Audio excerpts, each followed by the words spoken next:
All right.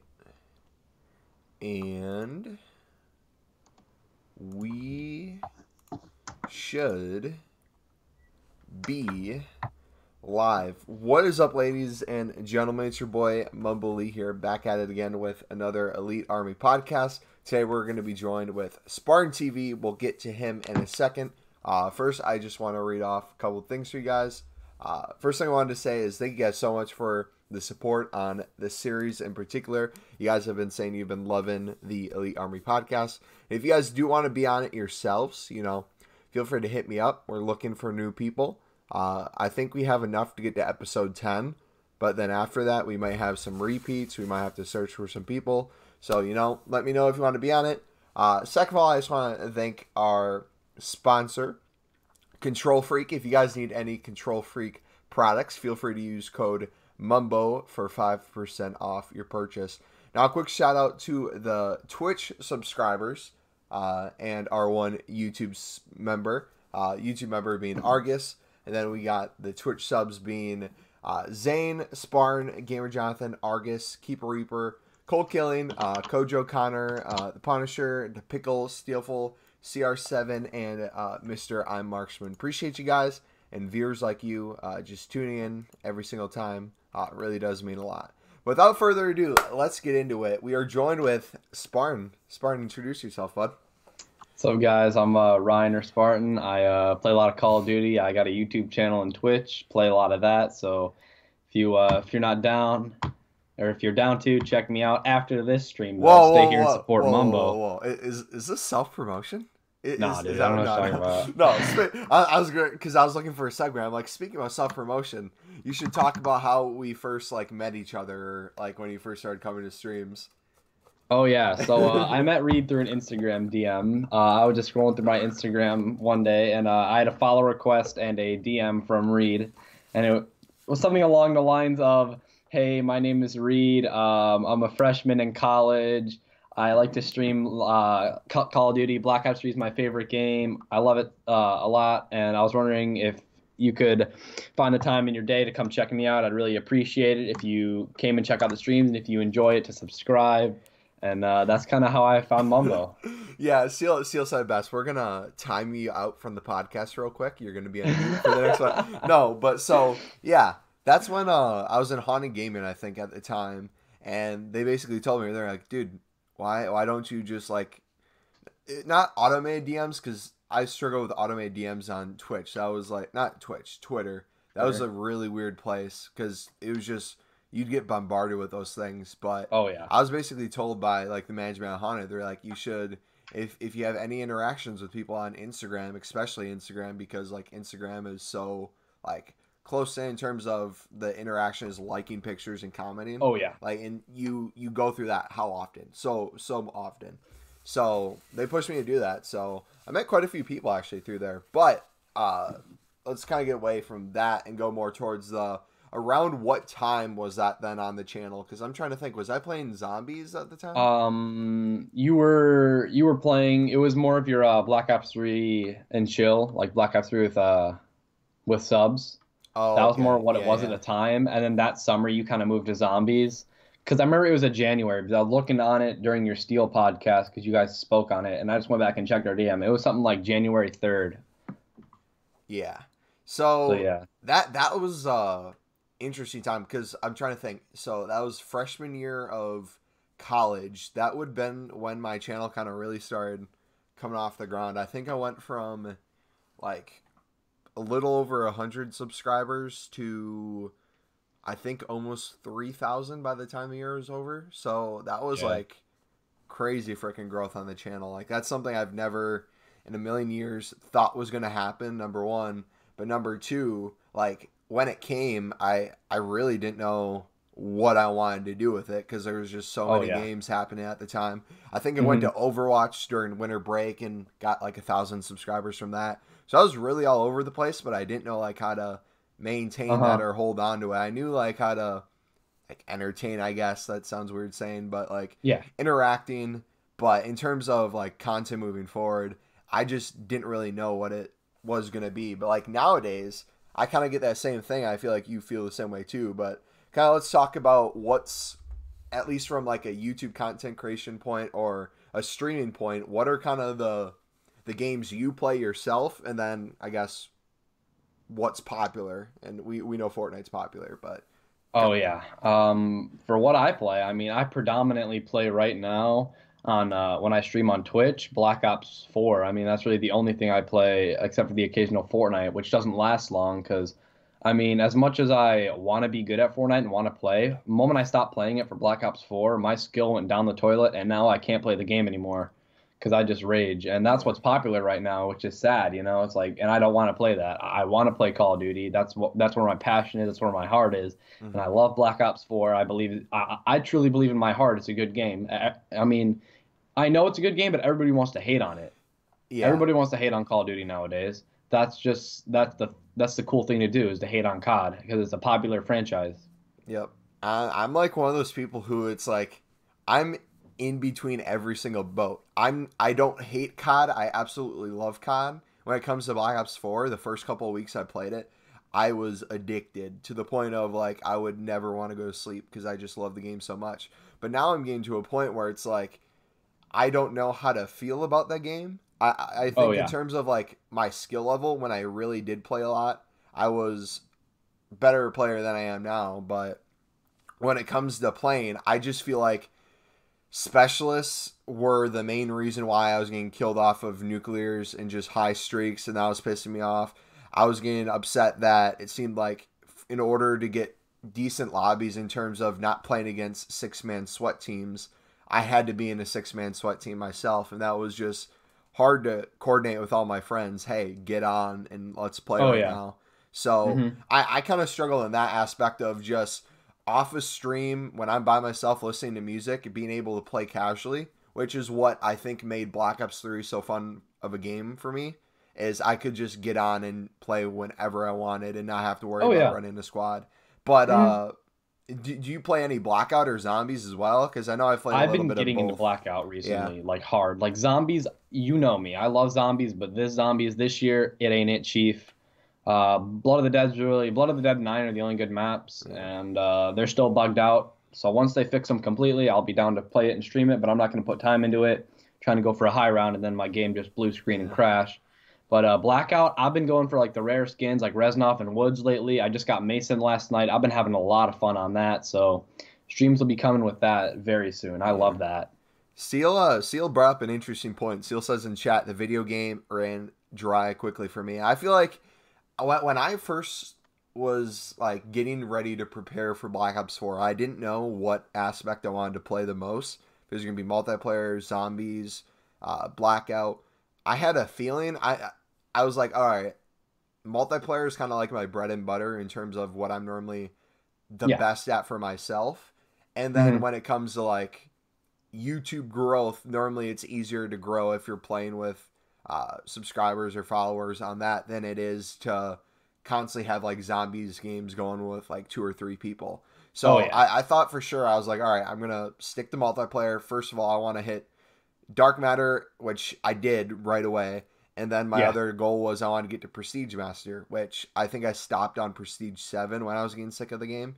And at that point, I was like, okay, Blackout's pretty fun. And I remember me and my buddy at school, we were playing a lot of Zombies too, kind of off a stream. And I was really enjoying it, but the issue for me was I didn't see any sort of community left there. And that was really frustrating because it was like, right away, I was like, I love this aspect of Zombies. And I was really into it. I was actually going to start learning Easter eggs and stuff.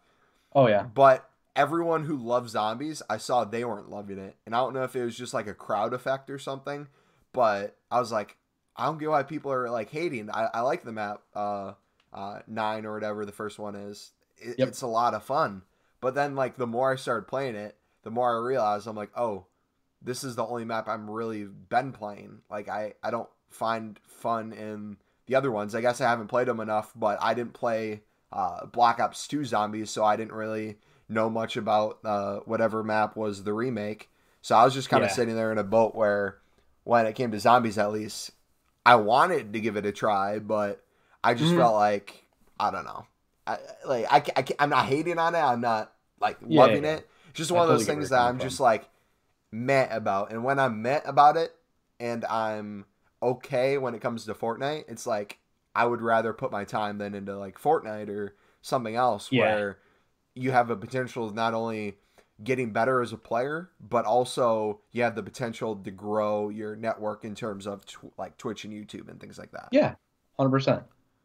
How about you? How do you feel with all that? Like, as I don't want to like I don't know how to word this because it's like a loaded thing. So for being in high school, I guess we'll say this. We'll go about this direction.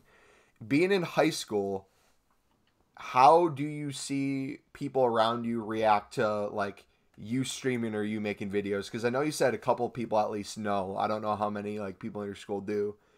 So kind of that aspect of it, and then in terms of your high school, how do people view video games?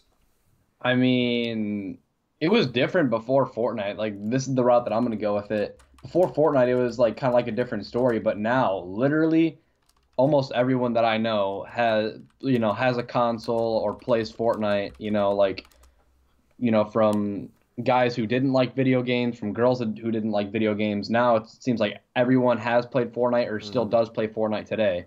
I don't know if that's just because it's like a popular thing to do or what, but that's just what it seems to me that everyone wants to play Fortnite. Before it was like whatever, like the whole streaming thing, like no one really talks about it. Like my close friend group, they give me crap for it, occasionally, but that's whatever. They're my close friends.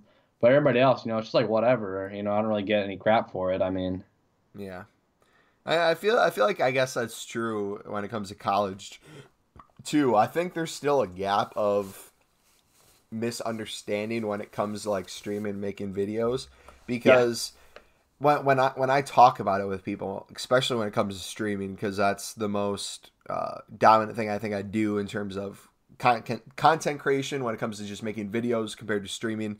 I feel like yeah, my heart and soul is in streaming more than anything because of the interaction. But when I try to explain it to people, that's where I have like the most trouble because people, as much as I think they want to understand, they don't they just don't. understand, like, especially like just adults, how someone would sit there and watch someone play a video game when they could play it themselves. Yeah, Which I've heard Ninja make, like, this is one of the best things I've heard Ninja say when it came to this argument, was he's like, all right, so when you're sitting watching the NFL on Sundays, why aren't you out there playing football? Like, why yeah, don't you go play football? And they're like, well, what do you mean? I don't play football or I'm not that good. And it's like, oh, you're not that good. So what kind of people are you watching? Are you watching the pros play? Okay, so it's like, that's what people do in terms of video games for the most part. Most of the top streamers, they're good at a video game. yeah, If I really think about it, and this is another thing too that I've always considered when it came to like Fortnite and Black Ops 4 and things like that. I think when Call of Duty, at least, my best title and the reason why I had the most growth was I think I was really good at Black Ops 3 multiplayer. I played it so much that I literally could drop 10 plus kills every search and destroy without even having to try. And I actually had a lot of people, the reason they subscribed to me would say later on, they're like, oh, Mumbo, you're really good at Call of Duty. And I would always think to myself, no, I'm not. Like, I'm always considered average at a game, but looking at it now, I think a lot of that had to do with, being better at Black Ops 3 than I am at Black Ops 4.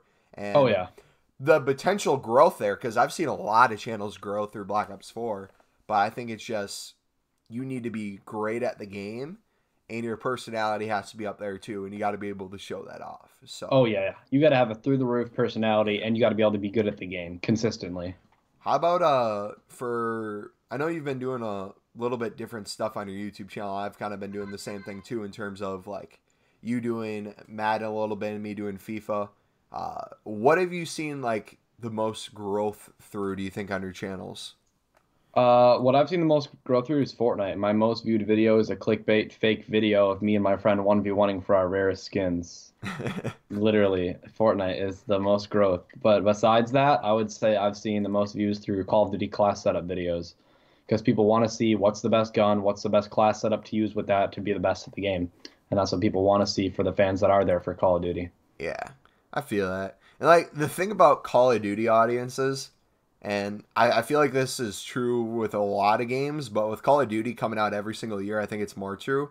a lot of people have set in mind what they want the game to be, and if it's not exactly how they pictured it being, they're perfectly fine not playing the game and just going to a different gaming franchise and just kind of going over there until the next COD comes out, and then just repeat the cycle over and over again, which I think is the hardest thing in terms of, for the past couple of years, considering myself a Call of Duty YouTuber, was just knowing how easily people jump ship and not knowing if they would support you if you supported a Call of Duty or and at the end of the day, if you drop all that and you just like worry about the content you're making, I think regardless of any game you're playing, you have the possibility to grow. It may take more time, it may take more effort, but there's always the possibility, especially nowadays. But then there's always the flip side to that. Yeah. If you go to a lesser game, you know, that doesn't have the most viewership, or that doesn't have like a big YouTuber or like a big streamer that, you know, is surrounded with that game or that associates with that game, you could see even more growth because people are going to be looking for people who are good at that and who want to put that out on their channel. And that's just how it is, you know, like Ninja with Fortnite. And there's all these Fortnite YouTubers. You go on Twitch, you could probably find 10,000 people streaming Fortnite right now.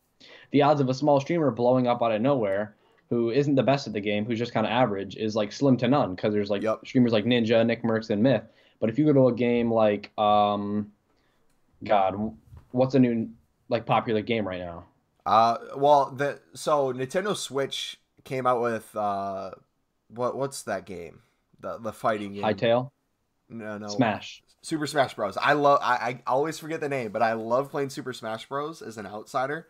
And quick side note before we talk about the subject. I just want to say I'm getting a Nintendo Switch, guys, later this afternoon. I'm going to be streaming on Twitch, probably, maybe YouTube as well. We'll see if I'll do separate streams or not. But I'm planning on getting Pokemon right away. Then I'm probably going to wait a week or two to get Super Smash Bros. Just because I don't want to spend $120 on games right away. I want to actually see if we can build up some sort of revenue from playing them and see how you guys like it. But I think the Nintendo community for the longest time, when it was just like the 3DS, there wasn't a lot of viewership in those areas, but the Switch made Nintendo so much more mainstream in terms of gaming as well. So, like, I actually want to pull up Twitch right now. I'll kind of show you guys the rankings. Well, you won't be able to see them. I'll just call them out. So, Fortnite obviously #1 right now. But you have Donkey Kong Country with 174K currently, which it looks like it's like live stream for charity or something. Yeah, that's the thing. Like, I've never even heard of that game. Yeah, like, but that's a Nintendo game. Obviously, League of Legends, just chatting. But the second row, I see Super Smash Bros. Another row down, I'm seeing Pokemon somewhere on here. Like, there's a lot of Nintendo / Switch games that people don't even think that's really a gaming console in a sense, more of just a casual play, but it's there, and there's viewership for it. Oh, yeah, 100%. What, let's talk about your Madden series real quick, because I want to understand your thought process of why you wanted to start it and what you're enjoying about it, and just kind of talk about that for a little bit, because then I wanted to say something about FIFA. Wait, what? You want to... So, like, what about the Madden series? Yeah, so I guess since I don't really see you streaming Madden, but you play it in your free time, like, have you always played Madden, or is that something you just started doing, or? Oh, yeah, I've been playing Madden since, like, 2012. I've been playing Madden a long time. Okay, and then with that, then, what made you want to, like, start a series with it? Because, like, from my perspective, your channel is more of a Call of Duty one, and even though you can upload whatever you want, right? Oh, yeah. It might be... I hate calling it risky, but, like, people might not want to watch it, I'll say that. Yeah.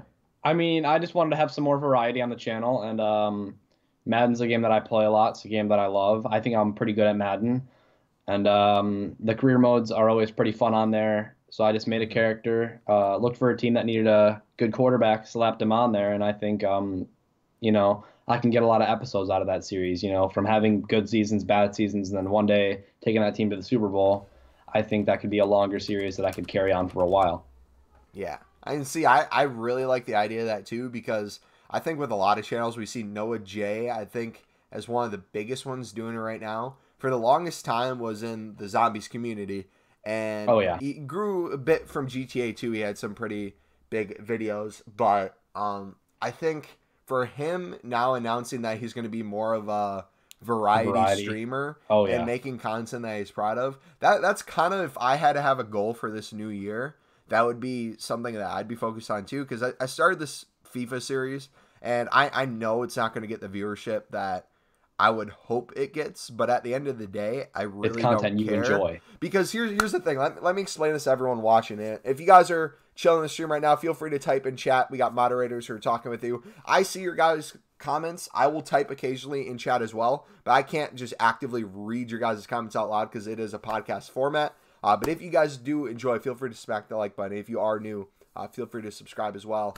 But I think the idea of content, right? I could sit there and think, okay, Fortnite's popular, so if I sit here try to force myself to make a Fortnite video that I'm not enjoying, or a Call of Duty video with guns I'm not enjoying, if I'm doing stuff that I'm not enjoying, What's the point? my process through going about it is, this already sucks, this is not fun.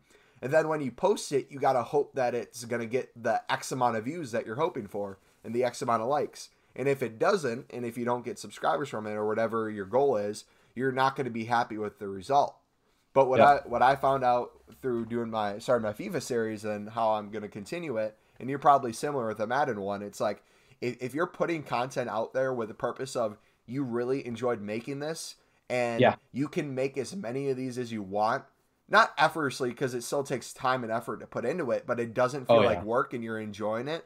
And especially with, like, I don't know if it's just a sports game thing or something that you can gradually grow over time, there's something fun about any series where you can just go back to it and keep adding episode after episode. And the same with the podcast, you know? And these things might not get the most views in the world, but if you're enjoying the process and you go in not expecting it to get anything, you're going to be happy with whatever result you get. Yeah. Yeah. And I mean, I took a shot in the dark with the Madden mm-hmm. series. Like, yeah, and Suburban just said it in chat. He's like, I don't like FIFA, but I'll put the video and like it just to support you. And I'll be completely honest, Suburban. I think half the people watching the FIFA videos I have on my channel don't even like FIFA either. They're just wanting to support me. And that's awesome. And the thing that sucks about this, though, let me say this. So episode 2, I think it started straight away with me saying, like, what's up, guys? It's MumboElite. Started looking at, like, the trading and my upgrade of my team. I had a long-ass intro where I was doing like a skit. I had some memes from The Office. I had this whole thing planned out, but I had to upload that video like 5 times because every time I uploaded it, it got copyright claimed because of all the fucking skits and stuff at the beginning. And I was getting so pissed because I'm like, I'm actually trying to do something that I think people would enjoy, and YouTube's crucifying me for it because I have a 5-second clip of Michael Scott from The Office saying, no, please God, no. And I'm like, that sucks. Like, I'm trying to be creative with the series, and it's not. You got copyrighted for that? Yeah. I see that in so many videos. How did you get copyrighted for that? Every That's single like one of the most popular clips of all time. Yeah. And I don't have the videos anymore because I deleted them. But I had 3 straight uploads where I just kept shrinking the amount of time I used that. I'm like, okay, this has to be good, right? If this is a clip from a show and I'm using 5 seconds, then 4 seconds, fair use. It's fair use. But every single time, kept getting copyright claimed. I'm like, I'm not going to put a video out that's copyright claimed, not because it's not having the possibility of having monetization, but just with the effects it has putting out a video that is not going to be thrown out by YouTube. Like, because you got to think of YouTube's perspective, right? Regardless of what level you are, no matter how many views you're getting, YouTube wants to promote videos. Because if YouTube can promote videos, they're going to get more money out of the deal, right? 100%. And if there's something that they don't think is advertiser friendly, they're not going to promote the video. So regardless of how you guys feel about sub boxes notifications, if people are putting out videos where YouTube has already said this is not worthy of advertisement, or you can't make advertisements on this because there's something wrong with it, you best believe that video is not going to get promoted at all. Yeah, 100%. I agree with that. You know, like, they want to put the videos out because they want to make money as a company. But at the end of the day, if what they deem not advertiser friendly is deemed not advertiser friendly, they're just not going to do it. And that's the thing that sucks is I see so many people. Aiden, what's up, buddy? Zvor, Matt, everyone in chat. Appreciate you guys hanging out. something that like I've seen especially more this past like year and a half than ever is I hear the saying all the time, oh, you're changing, man, or these people are changing, or they're now family friendly and they used to not be family friendly. They're only doing it for money. They're only doing it for the views. Obviously. Here's the thing though, and it's like this is what I will never understand, especially at a level like I'm at or you're at. We're not making that much money from this in terms of having it be like a full-time job, right? Oh yeah. So there's not really the money there. Like the money I make is from donations, straight up. From straight Twitch and YouTube paying me, I'm not getting jack shit. Maybe $1 here and there. It is all straight donations and your guys' love and support. For content though, you got to look at it from this perspective. I see so many people say to me, and let's pretend I was a bigger channel, right? And there's a possibility for me to do this full time. I've had so many people say to me, it's like, yo, I would love to see you do this as a full-time job. I think you could be a great YouTuber or streamer. And it's like, thank you, I appreciate that. But then the next second, they're saying, why are you making this certain kind of content? Why are you doing this? Why are you doing that? Why don't you do this? And it's like, well, if you're trying to get it to a point where you can do it as a full-time job, there's some certain sacrifices you have to make. Yep. You can't be this un-PG-13 version of yourself, cussing every single other sentence, saying all these inappropriate jokes, and expect a site that is very liberal to promote you. And that's just the way it is. I don't think in terms of bigger content creators, it's them purposely making content that they can get money from in terms of they're doing it for the money. They're doing it so they can survive. Like, look at all the people who made, I don't know in particular. Let's look at, for example, Spartan. Who would you say are some of the biggest channels in the world right now that make edgy content that no longer make it?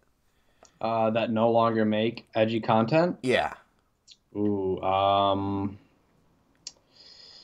don't know. Because I was thinking like maybe Leafy's here, how he like got away from it all because he was so popping. But then, oh yeah, but he doesn't even make YouTube anymore though. But he basically like got his channel banned in a sense because he can't make anything without it just getting shit on. And you look at like, let's say David Dobrik, for example. This is a perfect one. So without companies sponsoring videos, David Dobrik has shown this. He'll get millions of views on a single vlog, and he'll maybe make $28 from that single vlog with the millions of views off AdSense. That's fucking crazy to me. How they make so little. And then if you think how many YouTubers invest money into the video to make it better in terms of the special effects, the jokes, the flamethrowers, all these things going on. Like, it's not free to make that. And if you look at they're losing money. Yeah, Mr. Beast too. People have this misconception of Mr. Beast. Mr. Beast. He'll get like a $10,000 sponsor for a video, and they're like, dang, this man's racking it up. Well, he's blowing up cars. He's doing all this shit where he's shooting things with guns. He's giving it all away. He literally takes the money that he gets from from those people and just donates it to other people. Yeah. And like, in a sense, it's genius. It's genius. It's genius when it comes to that. But like from the YouTube perspective of where content has gone in terms of it having to be family friendly, I think YouTube kind of shot itself in the foot, but should have expected it to happen. Because YouTube was this great thing. You got to remember, YouTube wasn't making money until 2018, right? YouTube as a site was in the negative till 2018. And think about all the years people were making money on YouTube and the kind of content they were making. YouTube didn't have to really worry about making money because they're trying to get their site up from the bottom and knew where the potential was. Then all these big companies, all these people see the potential of YouTube, see the potential of all these content creators that are getting paid, let's be honest, way less than they deserve compared to the amount of views that like television gets. Oh yeah, 100%. Because there's not really monetization. You know, there's not some stupid algorithm for television. And the thing is, television, and this is what I find funny too, people get so butthurt when YouTubers put 2 10-second ads in a video.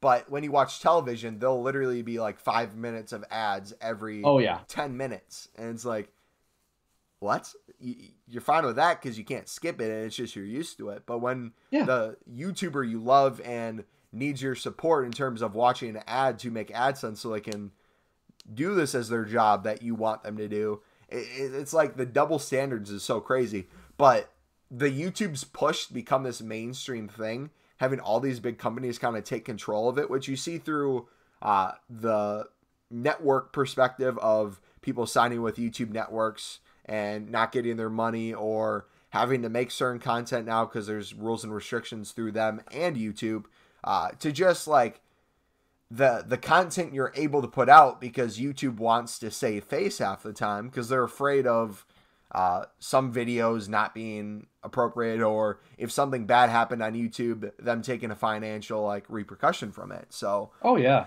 it's to a point now where it's like YouTube is so different than it was a couple of years ago. But you know, at the end of the day, when it comes to me streaming, at least I'm kind of just, I don't want to put up with all those changes, so I kind of just moved to Twitch to avoid it all. But you're even seeing that on Twitch now, because Twitch has become mainstream. You have Fortnite and Ninja and all these people who kind of made it mainstream. Yep. And in a sense, I love that because it gives people more opportunities to grow. But then on the flip side, it makes it a lot harder to do it. But here's my thing when it comes to this. I would rather have thousands of people be able to do it as their job. People who have been doing this for years without pay, just doing gaming and just whatever they think their side hustle is as their passion. If they're able to do this for their job, and that means I'm not given the opportunity because people might not be able to find my channel, I'm perfectly fine with that, because I respect the hustle of other people and the road they took to get there, because it'd be a similar road to me. Because I think any other thing would be selfish to say. You know, it sucks that you might not get as many views or people to see your channel because there's tens of thousands of people streaming the same game you are. But, you know, at that point, then you got to make the decision. Like, I'm literally buying myself a Nintendo Switch to see what will... It's not just for this reason. I really want it. But with the Nintendo Switch, even Pokemon being out as recently as it is, it doesn't have that crazy viewership. And I remember when I used to stream emulators back in the day of the Pokemon, I'd get viewers from random-ass areas who are like, yo, I don't normally watch Pokemon, but I just want to watch a Pokemon Fire Red live stream. Finding you today, dude. You're cool. I'm going to follow you. Then some of those people still watch us play Fortnite or Call of Duty and stuff. And I think that's so cool in a sense of how, if you're doing your job right in terms of playing a video game and having you talk in the background or interact, it really doesn't matter at the end of the day what game you're playing. That game is only going to be a stepping stone to help you get to where you want to be, right? It's you at the end who's going to make you successful. Because how many people out there play Fortnite? Millions. How many people get the opportunity to make decent money from it where they can have it potentially be their job? Hundreds. And that's still a lot, but from the amount of people playing it to the amount of people who get to do it as a job is crazy. Oh, yeah. The gap is a lot smaller. Yo, TSM said in chat, I'm going to read chat real quick to see if they have any questions too. He said, yo, I got my first donation last time I streamed. Dude, that's like the best feeling in the world, getting like one of your first donations. And here's the thing, I feel like there's a misconception too. When I receive a donation, it's not the fact that I'm getting money that makes me happy. I don't know if any of you feel the same way I do, but it's the fact that someone took something that they worked for, right? Let's pretend someone was a bartender or a waiter or something. They're working their ass off at their job. They get a paycheck. They got their bills to pay. They got their games they got to get, rent, all this stuff that they're doing. And at the end of it, they're like, hey, I really enjoy what this person's doing. Regardless of the amount, I want to donate some of it to them. I just find that crazy whenever I receive a donation, whether it's $1 or $100. And I don't think I'll ever get to a point where I'm over that feeling, because every single time it happens, I'm just like, what the heck? Oh, yeah. You look at streamers like, you know, like big streamers like Ninja, you know, like they don't even read off the messages on their donations anymore because they just get so many, you know? Yeah. And there's people that would, you know, die to have a donation like that, you know? And here's the thing too, because I feel like the people who look at that stuff get so many different ideas. I think in a sense, because I watched a lot of Nick Merckx. I watched a lot of Nick Merckx when he played Call of Duty and barely had people watching him at the start. I've watched Nick Merckx where he's grew through Call of Duty to have around 5,000 subscribers on the channel. And now I've seen Nick Merckx where he has literally at some points over 40,000 current subscribers on the channel, and even more people watching them. I think the crazy thing when it comes to that is people just get so big to a point where, you know, they're putting on a show, they're performing for other people to watch them, right? People are there to watch them and be themselves. If after they die, they can go through a strand of donations and read them off, and subs, they can read them off, that's great. You know, I try to do it as the second I get them, but imagine how many less people would watch these streamers if they read off donations just the whole time when they're playing, right? Oh, yeah. Like, 100%. if Ninja's going for, like, let's say a world record in something, and a $1 donation gets read out, and that's another thing, too. If people are then spamming $1 donations, and he's trying to read all these donations, it is physically impossible for him to keep up. Like, yeah, that's the thing. Like, you can't even donate $1 to Ninja. You got to donate 10 at least.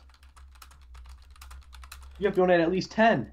And the thing with that, people look at it as the perspective, oh, he's greedy. He wants the minimum to be 10. He can't actively read anything less than 10, and he's still getting spammed with 10s, right? Mm-hmm. If anything, he's saving people money who would donate, let's say, a couple bucks to him. Be like, hey, don't do that. If you can't donate $10, you know, and that's another thing too, is like, in a sense, if you can't donate $10 to a streamer, I'm not saying this is like a bad thing, but if you can't donate $10, if you don't have $10, if you give it up, it's going to affect you in some way. You shouldn't be donating in the first place. Like, yes, it's a little less risky for people to watch ads and donate bits because it's just their time, or a $1 here, $1 there. But at the end of the time, donation is just like an extra thing, extra form of support, right? You're not really supposed to get anything out of it.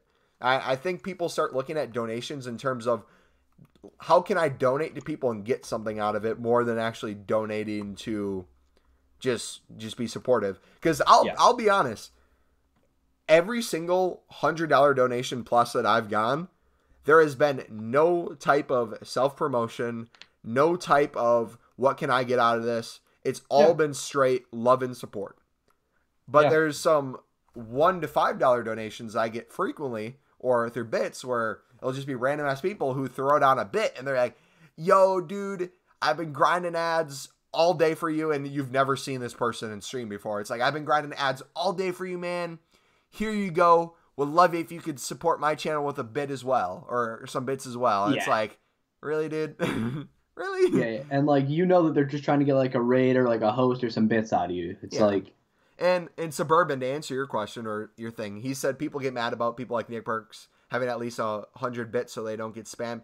Most of them have it set at 500 plus, because that'd be equivalent to $5. But like, here's my thing. Myth did this for a while. So you can, on Twitch, you can set it where people can donate in chat. Like, if we're on Twitch right now, this is how mine's set, right? If you put a single bit in chat, it's not going to pop up on screen with a sound effect, right? If I have my list on screen of showing who's the new followers and the new people who've donated bits and all that stuff, it'll show up there, but that sound won't get spammed if people want to spam 1 bits.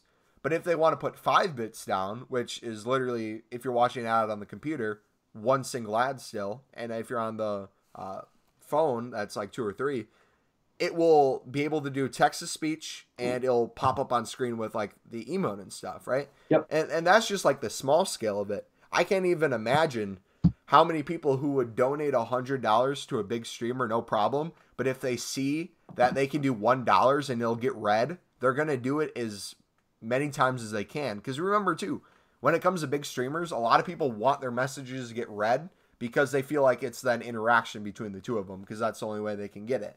So if you can get away with let's say a $50 donation and the minimum's a $5, and just donate $5 10 times, people are going to do that 9 times out of 10. I would say almost 9.9 out of 10, because it's just, you're getting more for your money, and it's smart. Brant, what's up, buddy? But like, just to kind of close on that topic, because it's just such a vast area, and really at the end of the day, it shouldn't be a concern to begin with.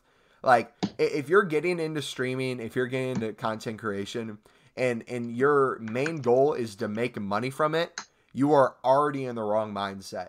Yep. You got to understand, most people who this is their jobs now, or they're making money from this, are gamers who grew up not expecting a thing from it because this industry wasn't even a thing yet. It was just a free time activity. Yep. And then they would make videos. I made videos before there was even monetization on YouTube, right? You shouldn't expect anything. And then when that happens, anything you get is a bonus, right? Yep. The second you start setting, and there's a difference between setting goals and setting standards. If you're setting a standard where for you to feel like it's worth your time to do this, you have to get X amount of money or X amount of views or X amount of subs, you are automatically setting yourself up to a position of failure. And when you set goals to orientate towards views, numbers, and that asset, you're going to do things you normally wouldn't do to try to see how many views you can get. And the reason I say that is I've been there, right? Clickbait's a thing on YouTube. I've tried it out. It doesn't work well for me, but I've had a couple of videos where it's like, here, let me go to my channel right now. I have a video on my channel that has over 1,000 views. That's just gained views over the years. It's just like how to get PlayStation games for free. It's like PlayStation Now, the service, just like a free trial that you can get free games, right? Yep. But like something like that just casually grows over time. And, you know, that probably has not even $1 off of AdSense. Yeah. So really at the end of the day, it's like, do what you want to do, homies. Whatever makes you happy, right? Just focus on the content you're making. And if you're making good content, if you're improving your content or you're improving yourself, people are going to see that and people are going to stick around. Yeah. So I got a question for you. What's up? How do you feel about people being able to stream straight off their console, like using like the Twitch app? What are your views on it? I kind of want to hear yours. It's the worst thing in the world. It's the dumbest thing ever. Me, like, the reason that I feel that way, hear me out, is I put so much money into being able to stream with a lot of high quality equipment. You know, I bought a $100 webcam. I got a $150 Elgato. You know, I got a $1,200 PC. You know, I put a lot of money into this to be able to do it because it's what I love to do. And I just hate the fact that when I go onto Twitch and look at games, there's just thousands of people who are just sitting there, you know, with like nothing, and they just like don't talk. And there's an issue I have with the question you ask, and there's an actual like thing I agree with. You said two things. Do you know what I agree with and what I disagree with by what you said? No. Okay. I don't know what you agree with. So what I agree with, and it doesn't matter what you have. If you're a streamer and you're just sitting there and you don't really have people in chat, it doesn't matter if you have 0 viewers, 10 viewers, 100 viewers. If you're not even attempting to read chat, and you can, or even attempting to talk, and you're just sitting there playing a video game with like, I'm not like saying people who obviously can't read donations because they're busy in like a competitive game or something. It's just people who will sit there and they'll actively make sure they're not reading their chat. Those people, I don't understand why they stream in the slightest, because it doesn't make sense. It's just taking up a spot that somebody can scroll down and see somebody who's just working hard. Yeah, and if you look at the climate a year ago to now, or even 2 years ago to now, how many more streamers there are who do that. It's crazy how you can't find people, because that just takes up so many slots, like you said. But the thing I disagreed with what you're saying is, I also have a thing about that. The straight off the PlayStation. And what I mean by that is two things. I agree in the sense of, if you have the ability to improve your content and you want to put a little money into it, or over time build it, and you're not wanting to do that because you're lazy, I think that's a bad thing if you're wanting to grow. But if your goal is, you know, just to stream and have fun and interact with your chat and 100%. play, and you can't afford an Elgato or something, I completely understand, because that's what I started from. I started from a shitty laptop that I created videos from, literally doing the PlayStation save or whatever, uploading them to YouTube as unlisted on my shitty laptop. Then I would download them, edit them in Windows Movie Maker with barely anything in terms of music and stuff, having to find non-copyrighted stuff, and really grind to just make at best, an average video, because there was nothing good about it. But more than anything, I look at that as just like me learning how to upload, me understanding a little bit how to edit, and slowly over time building to that understanding. And that's another thing too that I want to touch on. I feel like so many people get into streaming and content creation without a base, and they just try to hop right away and say, okay, what can make me money? What can get me here? What can get me to this? You need to really understand at a base level what everything is and kind of build your way up. You will not, and I see this everywhere. I saw a post the other day where this kid said, since he didn't get a gaming PC for Christmas, he wouldn't be able to do his YouTube channel now. I'm like, that's fucking bullshit, dude. When I was his age, because I think he was like 12 or something, I literally would point and Hagen, aka Blaze Drake, pointing this out too. He was like, he would literally point his camera at his screen and record him trying to get like a clip or something. I did that. And I did that for PlayStation 3 and old stuff. And I thought that was the coolest thing ever. I'm like, if I hold it straight enough, if I hold it at the right angle, people won't be able to tell the difference. I kid you not. I cut out a hole on the top of a cereal box and used it as a tripod for my phone. I kid you not. I did. I would take, we had, and this is so, like, if you guys don't get excited talking about this shit, you were not around for video creation back in the day. Oh yeah. Holy shit. It is nostalgic. So we have like, not a bookshelf, but like a little stand that could hold books on it. So I would try to find something that was the height of the TV, and I would just set it up. I would take my iPod Touch. It wasn't even a phone at the time. And I would take some object that I think could hold up the camera, and I would try to make it as straight as I could. And I would try to finesse the system in terms of making people think I wasn't doing that, and it was like an Elgato or something, because I would do live commentary at the same time in theater mode and act like it was a commentary after the fact or something, because it was like theater mode commentary, right? If you have a gameplay, you can go to theater mode for most Call of Duties and just replay the game and just talk over it then. But there's no cutting or anything because I didn't have the ability to do it. So I'd literally try to do a commentary all at the same time. I was like, what's up, guys? It's your boy, MumboElite. Today I got 25. I went 25 and 20 in TDM, and that's good because I went positive. Bye, YouTube. It's like, I thought that was the coolest thing ever. Because the people I watch, you know, they came from that and made something of it. And I think just, I don't know, like, you either, I think there's a couple ways you can view, like, video games. You can view it if you're an outsider at the base level, if it's just video games. If you're someone like you and I and a lot of other people, I think we view it in the form of, like, an artist. Like, in art at the base level is having the ability to take what you have and making something from it. That's how I view art. And to see, especially like the sniping community in Call of Duty, just grow to what it is, and just see how many people can take a video game and make something from it, whether it's custom games, whether it's a movie inside a video game, whether it's clips, the music. If you can make something that then can inspire other people, regardless of what it is, it's an art form, and it should be cherished. It truly is. And the thing I have with this, though, is, right, I see so many people asking me, and I've heard this back in the day too, like, I really want to grow my channel, but I don't have the equipment, right? And it's like, you know, you can grow as far as you want if you put in the time and effort, but at the end of the day, you really got to sit there and ask yourself, if you really believe you got what it takes to make it in the gaming industry, you will have no problem putting money down to support your dream. Yep. And the reason I say this is I played soccer all my life, competitive soccer, where I was paying to play on these club teams that were some of the best in the state. And to be able to do that, right, you're having to pay more money. Your parents are going to have to pay more money than yourself, depending on who's helping. And you're putting this money towards being on a better team, not only for that, because you could play for your local club team for cheaper, but that's not going to give you the same opportunities as like someone like me who wanted to play college soccer or at a higher level, and just the time and commitment it took to do that also took more money.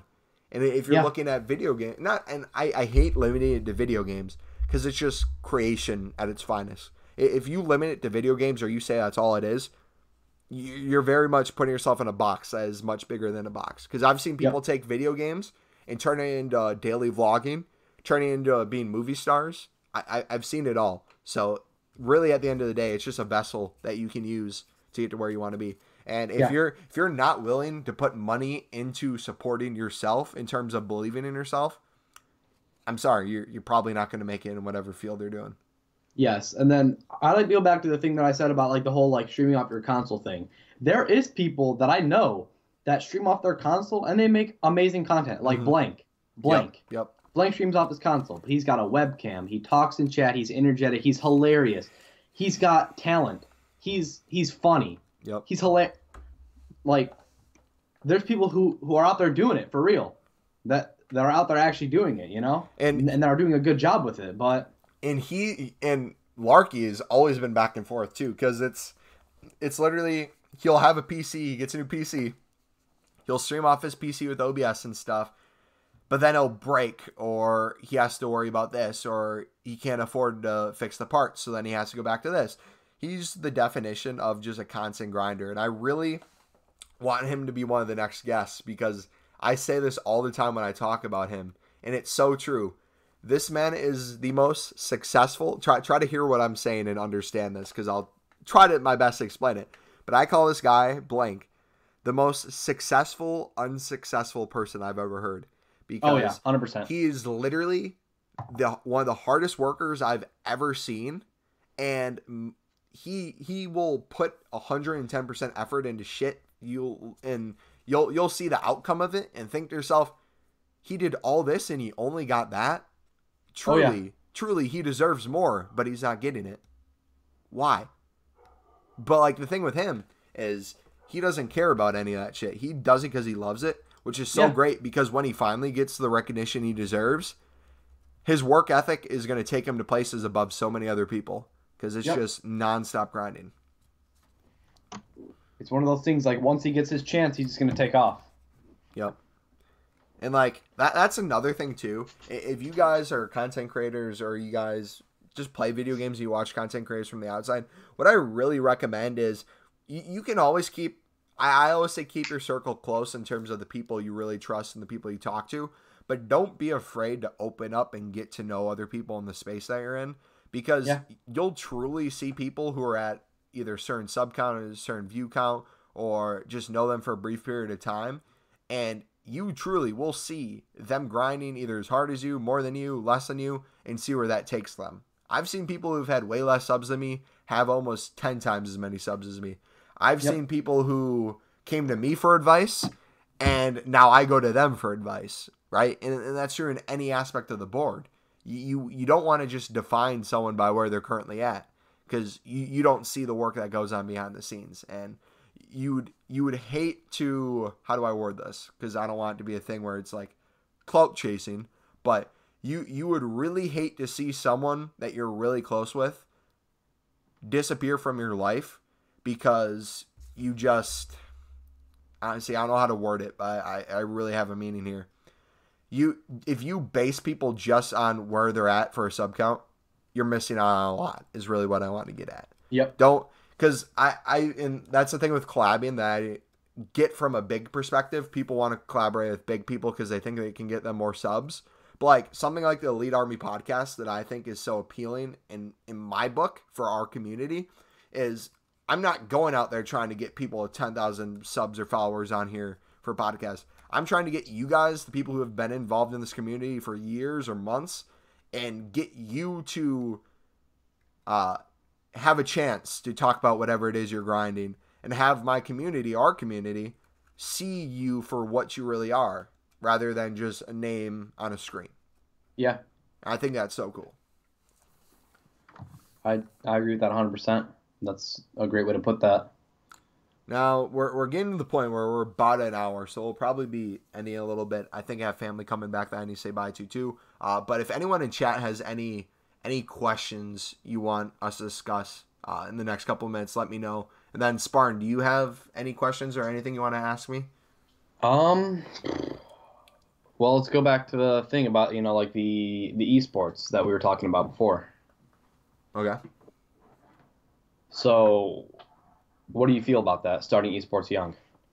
Esport. So, are you talking about this in perspective of, like, how I see it from you, or, like, me, or what? Like, yeah. How do you see it from me? So, from you, what I see is someone who loves what they're doing, and in a sense, I see very similar to me in terms of taking an interest of not just video games, but like the esports side of the video game, and seeing the potential of having a team, seeing where the people can go, all that stuff. I look at you, and I'm like, I wish I had the mentality you did and the work ethic you did when I was that age, because I know for a fact I'd be a lot further than I am right now in terms of just everything in my life. Because when you truly at a younger age, especially when you're in high school, have an idea of what you want to do, and it doesn't matter what it takes to achieve it if you're going to put in the time and the effort. That is not just specific for gaming, but that is a good moral and what's the word? That's a good thing to have for every aspect of your life, because that's going to make it easier for you when it comes to if you're applying for colleges, if you're getting a job, a relationship, all these things. You're going to be willing to do what it takes, no matter how much work it takes, to get the result you want. And I think from your perspective too, I also see me as a young kid trying to do the same things you're doing. And I see not problems, but it's just you need more life experience. And what I mean by life experience is not a specific age thing. It's the older you get, the more you learn. And that's true with me right now. I'll learn more in the next 5 years than I've learned my whole life up to now. I know that for a fact. I know in the past 2 years being in college, almost 3 years completely being in college, I've learned so much more than I did the other 18 years I had in my life before going to college. And it doesn't have to be a college or school thing. It's just the older you get, the more time you have on this earth, the more possibilities you have to learn from stuff. So something you're trying now in terms of, we had that point where you wanted to start an esports organization. You're able to take that idea, and if you understand how you can maybe better incorporate it a year from now, all this time leading up to it is going to help you do that, right? Yeah. And I think in terms of, I don't know if it's advice for you or advice for other people. I think I'll just keep it advice for everyone at the end of the day. If you really have a goal for something, appreciate the goal you're working towards, but more than anything, understand the process that you're working towards. Because for me, I've had a lot of goals set that I've never met, and it's not because I couldn't meet those goals. It's because I have a lot of goals that I set that I let later change, and it's because I see another opportunity present itself, right? Yep. So, for example, if I got so egotistical about wanting to hit 6,000 subscribers on YouTube, I would have never left the Twitch, and I would have just kept grinding on here, whatever content I thought would get me subscribers, and I wouldn't be happy, and I wouldn't be at the position I'm at Twitch, which is a strong community of people who will kind of watch whatever I do, and it's not the most viewers in the world, but it's people who will support me regardless. And just being able to, from my perspective, do something like that when it comes to then getting a job, getting a job that maybe doesn't pay the most money, but has the opportunity to down the line, and you just work at something you enjoy, and over time you get that opportunity, I think it's more beneficial than, maybe getting a job that pays more at the start, but you don't like it.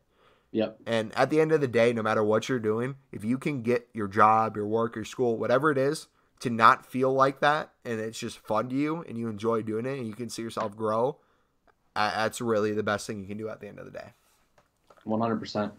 That's why I think I enjoy the process of working out and trying to be healthier, because there's so many different ways you can do it, and it's a thing you have to do every single day. Like some things, like a video game, you could be grinding levels and then take a day off and then recuperate, and then the next day start grinding again. When it comes to going to the gym and just eating healthy, you really can't have any days off, because let's say you take a day off of the gym, right? You're not taking a day off of eating. You're still eating, and you're putting stuff in your body. If you work hard in the gym one day and you're eating healthy, but the next day you're eating a shit ton of bad stuff, that's going to have an effect on your body, and it's going to have an effect on your day. Yeah, it's going to throw everything off. And it's just everything coming together in terms of fitness. A lot of people think, oh, it's just working out or it's just eating. It's everything together. But for a lot of people who maybe have goals outside of fitness, if you can discipline yourself on what you eat, if you really hold yourself accountable of trying to be healthier in terms of what you eat, and then drinking enough water, if you can hold yourself to that, I think you can really do whatever you want. Because those are two of the hardest things you'll ever have to face, because it's something we all do and something we all struggle with at some point. I don't care who you are. You kind of think death. Thank you, bud. Yeah. Did I cover that enough, or was there anything 100%. Else? Now then, how do you feel about that? In terms of what? Like, in terms of people starting esports young? Because you said like how you see me doing it, but how do you? I What's your think take on it? I would take away the esports from that. I would just say starting anything young. Yeah. I think Okay. if you're a kid, especially, I say this for YouTubers all the time. I get a lot of 12-year-olds or 10-year-olds who either ask me or other people, it's like, how do you start a YouTube channel? Or I want to do this and grow. And they have a voice that sounds like this. Hi, I'm 11. I play Fortnite. I use my parents' credit card to buy skins. You know, like, there's nothing wrong with wanting to go for a goal and setting it for yourself. But you also got to be self-aware to the point of, if you're young, you got to understand, and this is something that's true with you, Spartan, is if you're young, people are going to look at you like you're young. You, in your head, might feel like you know what you're doing and feel like you're on the right track of something. But at the end of the day, if a 30-year-old sees what you're doing, he's going to say, hey, he's a freshman in high school. How much can we really trust what he knows? This is, I swear, that I was thinking about this before we did this. Last night I was thinking about, the whole starting esports young and what I was going to say about this. I was thinking about exactly what you just said. And I feel like being at the young age I am, I'm only 15. I feel like people who are older, who look at me and see what I'm doing, I feel like I don't get as much respect as other people would for doing what I'm doing at this age, just because I'm younger. But you want to know the plus side of this, and like the most rewarding thing I think in terms of esports that can happen? What is that? I see a lot of organizations that they have head people who are running the organizations and they're 17, 18, like barely an adult in terms of what society views an adult if you view it 18, 21, whatever it is, but they're still viewed as young in terms of society. Yeah, you got these organizations. 100%. I'm not talking about just small organizations, like, for example, like Red, right? The off-brand of FaZe, in a sense, like the second, where they were known for sniping and then kind of changed up their content, then kind of made it go, they had it go commercial because they had some investors that wanted to come in and things like that happen. That really, I understand why they did it, but it kind of sucks that they lost control over their organization. Yeah, they sold away the entire team pretty much. You got to understand esports organizations, if they're headed by younger kids, for them to get funding, this single transaction makes me so happy. You will have, let's say, an 18-year-old who's the head of this org go into a meeting with potential investors, look them dead in the eye, give them a pitch of why they think their esports org is going to be something or why it is something, not only for gaming, but for the whole world. And they got to convince someone who's probably 40 years or older, someone who's probably up there in terms of at this company, they got to get them to hand over money and believe in this 18-year-old who's playing video games and has a team who's playing video games to do something with this money and generate more. Yeah. And if you can get that to happen, again, I think you can do really whatever you want. Because that is literally just the craziest thing to me. Because not only do you have to prove you can make money yourself, you're also getting money from these companies, and they trust in you.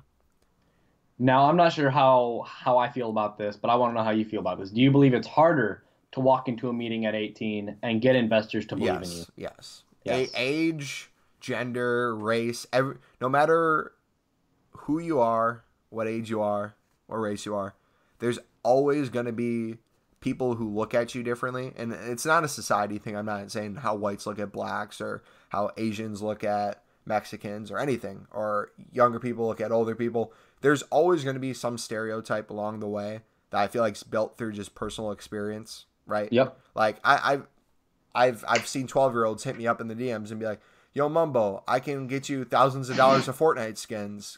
Give me your credit card number." And it's like, you know what? Has that actually happened to you? Yeah. Oh my god. You know those like bot accounts that are going to everyone? Oh yeah, it's like, yeah. Those things. It's like, are you going to trust in that person to do that for you? Or like for me, for FIFA, not a chance. FIFA trading on Ultimate Team, that's the same thing. They're like, hey, give me your account information and I can make you coins on this game you're playing. No, what you're probably going to do is take all the coins I have for my account and trade them to yours. But, you know, that's my experience when I come to a lot of, I look at them as younger kids trying to scam me. But then I have younger kids who come to me with ideas like this of starting esports organizations or ideas for content that I actually use their advice and it works out for me. So I really think it just depends on the individual. And even though you might have certain times where you get certain situations with certain types of people, like a 12-year-old who you don't trust, but then you find a 12-year-old who you can trust, it really comes down to the individual level where you have to be willing to trust someone, but they also got to prove it to you, right? I'm that kind of way when it comes to friends, right? My friends I have now, my really close friends, I love them to death, and there's not a thing I wouldn't do for them. But for them to get there, it takes time. They got to prove to me that they're not going to fuck me over. Because I've had a lot of people who I thought I was close to, and it just didn't go the way I thought it was going to go. Because either they didn't believe in me, or it was the thing where they needed me more than I needed them, or vice versa. Or if you put yourself in a situation where you see people who really aren't around you that often, but when you start doing something with your life, like potentially building up a YouTube channel, even though I wasn't making much revenue from it, my sub number was going up. But here's the crazy thing. I'm making, I don't want to like flex on anyone because it's not flexing, but I'm making more revenue right now in terms of everything I'm doing online, and my sub count is going down than I ever had with my sub count leading up to 5,000 subscribers. Yeah. So if you stop looking at what you're doing in terms of views, in terms of subscribers, and really focus on your community, it will do you wonders, kids. And I'm not saying that in terms of, oh, Mumbo, you're not getting that many views anymore, you're falling off. You're just saying that to say it because you don't want to look bad. No, I generally am having one of the best times I can with my channels because I'm making content that I generally enjoy. And like I said, the most money you'll ever make from YouTube and Twitch are people who are donating to you. It's not going to be the site paying you. It's going to be people donating to you if you're a streamer. And if you can better connect with the people who watch you, the chances of people donating or sticking around is going to be so much greater than if you're just clickbaiting something to get a view, right? Yeah. I would rather have one person who watches my videos, no matter what they are, and have me upload whatever I want and know they're going to watch for sure, than have a random ass person click on my video because they think, oh, this might not be clickbait, but it looks like clickbait, clicks on it, it's like, oh yeah, it was clickbait, and never comes back. Yeah. And I got a little story about the whole like trusting people and giving people your trust on this platform. So one time I was streaming Fortnite on Twitch. It was like a long time ago. I was literally just streaming off my Xbox. This was kind of when we had met at this point, but I wasn't really big in your streams. When I was was subbed this? to you. What? When was this, did you say? This was at the very beginning of Fortnite. Okay. So, yeah. This is at the very beginning of Fortnite. I was streaming straight off my Xbox. This was like right before I got my Elgato. I killed this kid. I still have the name Spartantv. He came into my stream. He was like, hey, we should do a collab sometime. Because at this point, I still had a decent... I probably had like 90 subs on YouTube. Yeah. And he must have looked up my name or something and saw that I had subs and something to give to him. And he was like, hey, you're pretty good at this game. We should play for a little bit, and maybe we should do like a YouTube or Twitch collab. And we started talking for a while. He was a pretty nice kid. I'm not going to drop his name because I don't want to do that. I'm not like that. Yeah. But anyway, we start playing for a while. We do a collab video, and it's off my channel now because I don't want to give him more, even though his channel's not on YouTube anymore for one of these reasons. We did a collab, and we did a couple videos together. We did some streams together, and I probably got him 40 subscribers, let's say. And he eventually started clickbaiting his channel, doing fake giveaways for V-Bucks, and he got to like 700 subs. And he came into my chat again, like months later, after we stopped talking, because I had nothing left to give him, because he had already passed me in subs for clickbaiting and fake giveaways. He was like, lol, like passed you in subs or something, and I just ignored it. It's like, whatever, I don't really care, because I still love what I'm doing, so I really don't mind. And after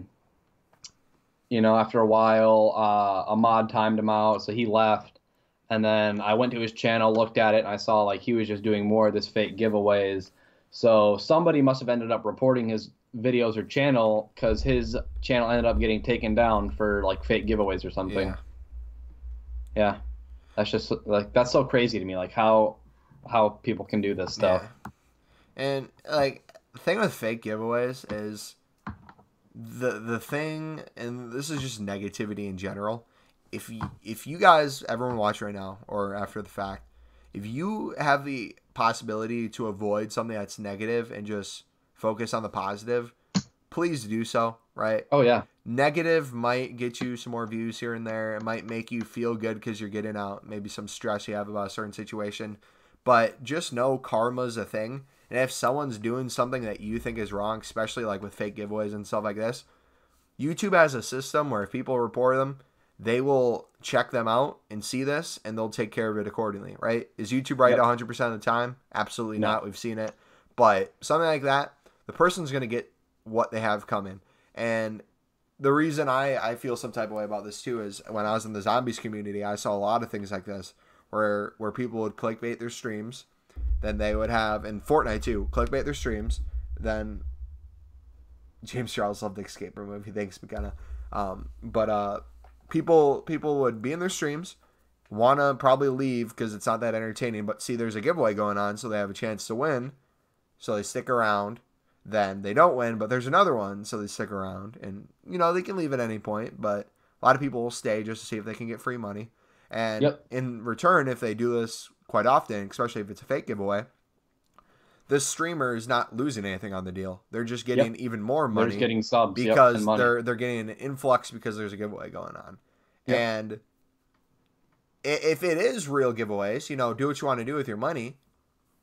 The bigger you are, the better a giveaway is going to work, right? But I see so many people try to grow their channels through like these fake giveaways. I'm just thinking to myself, what are you getting from this? Yeah, what do you have to gain? Because people really aren't if you're a smaller streamer and you're doing fake giveaways, no one's really donating to you. What you're really doing is just being scummy, trying to get either a certain amount of views or a certain amount of subs so you can get your channel to a point where it can receive AdSense. Yeah. But like I understand why the people with AdSense do it, but the people without AdSense, it's like you're literally clickbaiting people where you're receiving no money from this. You're literally just doing it to screw people over. It's like 100%. Why? Yeah. And and the thing was, he came back and my stream started trying to flex on me. It's like, what are you doing? Dude, I that was funny. Pack a bunch of but yeah, I was kind of in terms of Fortnite. That's what I was talking about for him. But with what was it? The other 2 days ago, I think I was playing Minecraft, and I think this guy was coming in and trolling. But he every single thing I was saying, he would just be he would just say something stupid, and I knew he was trolling. But he was like, blah, blah, blah. Only 13 subs on your Twitch channel or whatever.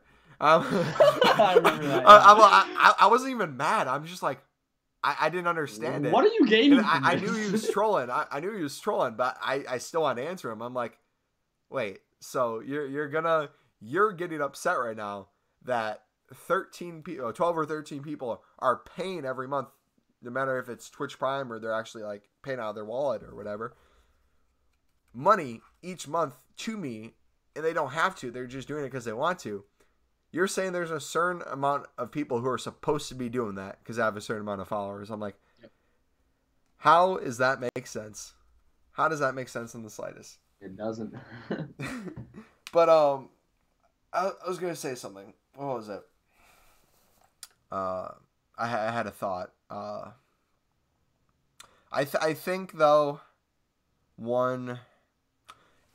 if you would look at this podcast or just look at YouTube or Twitch or any of this stuff, and you could take something away from it or get something from it, and this goes to anyone, no matter if you think you're a streamer or content creator or you're wanting to in the future, if whatever you're doing in life, if you can learn from it and actively try to apply it to other aspects of your life, you're going to be successful, right? Because if you can apply it and you can learn from it, you're going to be better than you were before. You're going to be growing as a person. And another thing too is it's good. It's a good thing to sometimes fail, right? Failing doesn't have to be a bad thing. If what you get from failing in a certain scenario is you learn from it and then you learn how to not fail in the future, that's only going to get you on the path to success. Yep. There's no reason why you should be upset if you're getting a certain amount of views, if you have a certain amount of subs. If you just enjoy what you have, trust me. Yeah.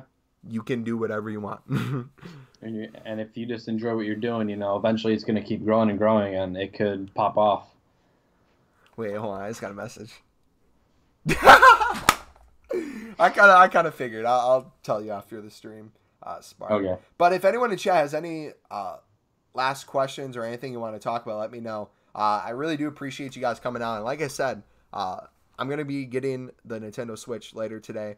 This is not a flex moment, but I just want to thank you guys so much for just your love and support, allowing me to invest in these things for the channel. I'm going to begin Let's Go Pokemon Pikachu, I think the game's called. We'll be playing that tonight probably on Twitch if I can get set up. I will be getting more games in the future, but I do want to make some series and stuff. Ever since I first saw you in chat, thought you were Error Barely server. Detective Pikachu. Detective Pikachu. No, but what, like, shut up. Let me continue, because I was going to say something. But, no, like, just know that I really do appreciate whatever support you guys give me, because I remember making YouTube videos and streaming when there wasn't even a single person in there. I just did it because I enjoyed playing video games in my free time. And to think that a couple years later, we're at where we are with this loving community. Like, this is something that's super hard to explain to parents too. I have people who watch me from all around the world, right? Blottie's from the Middle East.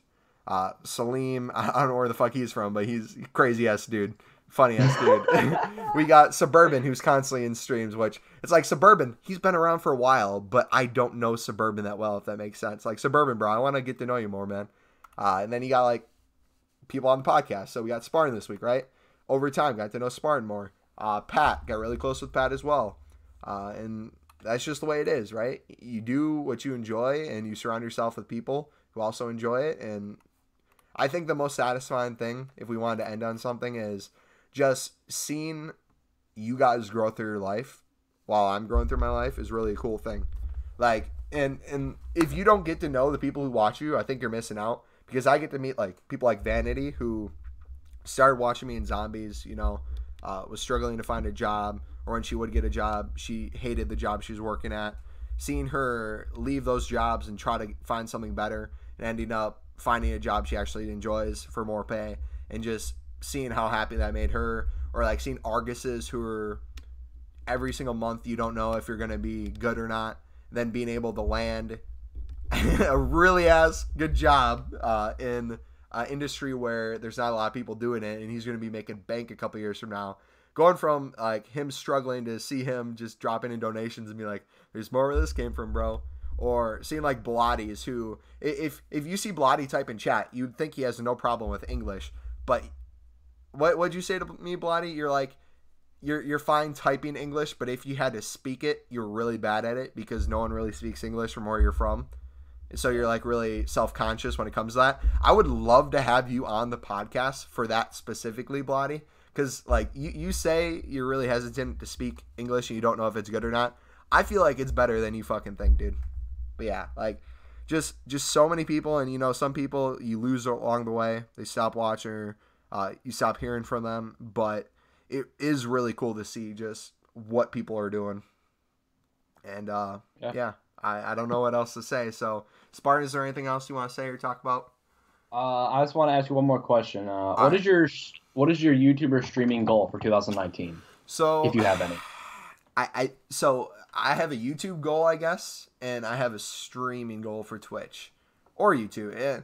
And I kind of just want to, it's not keep these goals private, but they're not, like, number oriented goals. Yeah. I think for YouTube, it's regardless if I'm going to stick with the FIFA series in terms of make as many episodes as I want, because here's the thing, I will keep uploading that FIFA no matter how many views it gets, but if I'm not enjoying FIFA, I'm not going to do it. But I think in terms of, like, the podcast is a good series. All I got to do is get people who are willing to come on, talk, you know, interact, and just speak for an hour.